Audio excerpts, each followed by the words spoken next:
Welcome back. Here with us on Urban Debate on Mirror Now. At Mumbai Airport this morning, Alliance Air ATR aircraft with 70 passengers on board, including crew members, took off for Bhuj, but left its cowling behind, which is actually the engine cover, something that you can see on your screens right now. It was noticed by the ATC, the people who were there at the runway at that point in time, and DGCA, the regulator, was immediately informed. Thankfully, the plane landed safely in Bhuj without any damage. The passengers were absolutely safe as well. But DGCA has taken the issue quite seriously and has ordered an investigation. Alliance Air has issued a statement as well, saying it has taken a strict note of the incident and a thorough investigation has been initiated. Findings will be shared with regulatory authorities, and the airline has assured that required corrective action will be taken. But how did this really happen? Let's try and find out. We're joined by Captain Amit Singh, founder, Safety Matters Foundation NGO. Thank you very much, Captain Amit Singh, for joining us here on Urban Debate on Mirror Now. Could you just help us understand, could you simplify it for our viewers? How did this really happen? How could something like this really happen? A lot of maintenance happens overnight, and this was the first flight of the day. During maintenance, they obviously open the panels, carry out maintenance work, be it daily, minor or major maintenance. There have been a number of instances, especially in the Airbus fleet, more than 45 around the world globally, after which the designer, the Airbus industry, has redesigned the engine cowl, because there has been a tendency that after maintenance activities, the latches were not secured, and during the walk around, the flight crew missed out checking the latches. So in this particular case, from the visuals, if you see the panel, you can see latches jutting out. So obviously the latches were not secured after a maintenance activity. And the second check, which is the flight crew who checks that the latches are secure and the panel is secure, that check could have been missed out by the flight crew for a number of reasons. So this basically points out to the maintenance and the culture which exists. So it may be a one-off incident, but it could lead to an accident, not of this aircraft, but maybe a trailing aircraft. You would have heard of the Concorde accident.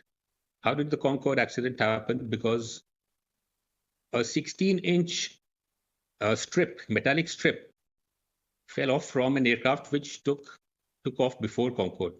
So that was on the runway. And when an accident has to happen, all the holes align basically. Every error aligns and then an accident happens. So Concorde ran over that small strip, 16-inch strip, the tire burst, the pieces flew and burst the fuel tanks. There was a fire, the landing gear could not be retracted. So it snowballed into a big major issue. Aviation is a high-risk industry. And we have what is called high reliability organizations in oil and gas and aviation, which are very high risk. There, even small errors cannot be ignored. They have certain principles like preoccupation with failure. So they cannot ignore these small failures. So if this is a sizable panel, what if another aircraft hit this panel and the tire burst? Something could have happened. In this particular aircraft, what if this panel flew off and hit the flight control surface or the rudder behind? And maybe 1 hour into the flight, there could have been a metal fatigue. So we cannot ignore these small issues, saying that it was the first time we have heard or it is a one-off thing and we can ignore it. In the larger scheme of things, every error has to be counted for and ensure that the safety culture prevails, that people who are responsible for safety, not just the safety department, but every person who's working there, either on job or off job, any person who is looking at it should also point out towards safety. Another big case was the Aloha Boeing 737, wherein the whole roof flew off because of poor maintenance practices. There was corrosion, there were cracks, the passengers could see the cracks. But Aloha Airlines, because of certain reasons of poor culture, maintenance culture, and profiteering, they ignored those cracks. And one day it happened. Another big incident was the British Airways, wherein the pilot side, the windshield flew off midair and the pilot was sucked out. Luckily, he survived with broken rib cage, frostbites, and shock. But what was its cause due? Overnight maintenance, the windshield was fixed, but the bolts were 0.5 mm shorter than usual. So aviation is a very high risk industry and high precision is required. So such errors cannot be ignored that it was one-off incident. All right, Captain Amit, thank you very much for joining us and helping us understand what could have really led to this. Of course, we'll wait for the investigation now to get over in this particular matter.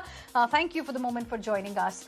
Let's now move on, and there's some breaking update coming at this point in time from the state of Maharashtra, and this is about dismissed police officer Sachin Waze. Now, he has written a letter to ED seeking to be declared an approver in the money laundering case against former Maharashtra Home Minister Anil Deshmukh. Let's straight away go across to my colleague Arunil joining us on the broadcast for more on this. Arunil, good evening. This is a big development. What more details can you share? Well, Heena, good evening to you. Certainly a very big development, one can say, and it is the court that has to make a decision on this. The next hearing with respect to in this case is on 14th of February. Yes, the Sachin Waze, who at present is serving judicial custody.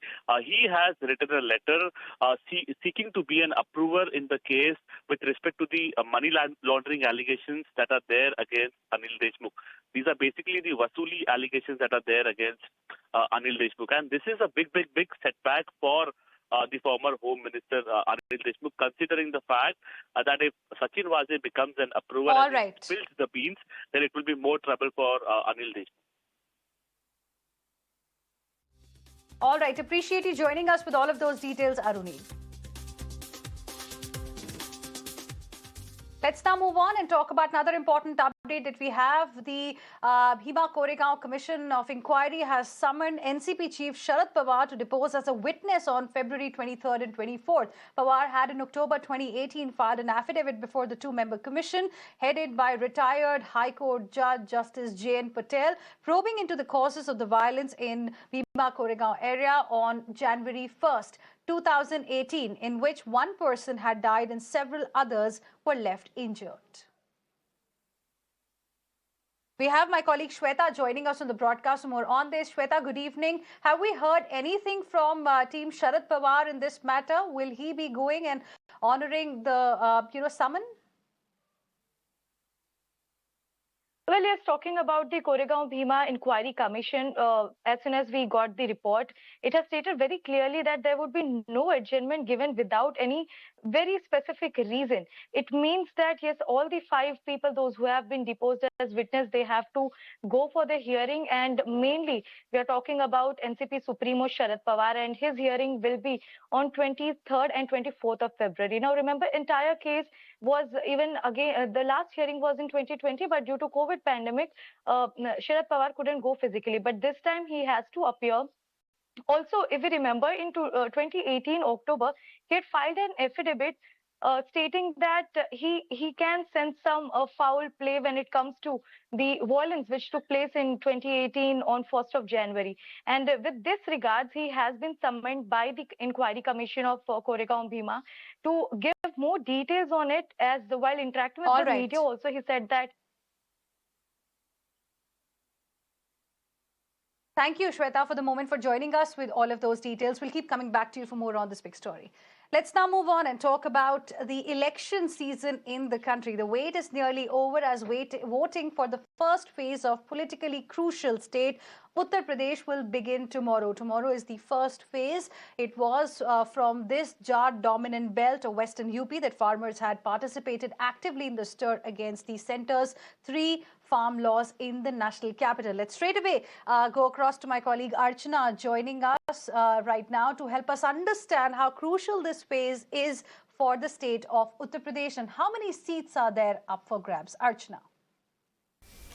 In Indian politics, it's believed that if you win UP, your chances of clinching the mandate as far as the national picture is concerned become very, very strong.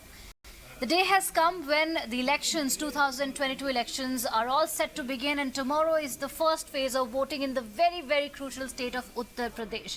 It is a 7-phase voting, and tomorrow Uttar Pradesh will witness 58 seats in 11 districts going to polls. And about 623 candidates are contesting these elections, and their fate will be sealed by over 2 crore voters. The voting will begin from 7 a.m. and will go on till 6 p.m. And as we all know that due to COVID, the Election Commission had put a ban on physical rallies. Now let me tell you which are the crucial districts that are going to polls. So these are Shamli, Hapur, Gautam Budh Nagar, Muzaffarnagar, Meerut, Bagpat, Ghaziabad, Bulandshahr, Aligarh, Mathura and Agra. And this is also one of the seats where a large number of ministers are contesting in these elections. So these ministers, whose fate will be decided, are Shrikant Sharma, Suresh Rana, Sandeep Singh, Kapil Dev Agarwal, Atul Garg and Chaudhary Lakshmi Narayan. Now stakes are very high for all political parties. The BJP aims to repeat its 2017 success. Remember, we are talking about Western UP that is going to polls tomorrow. These 58 seats are being contested in Western UP, which is essentially a Jat Muslim stronghold.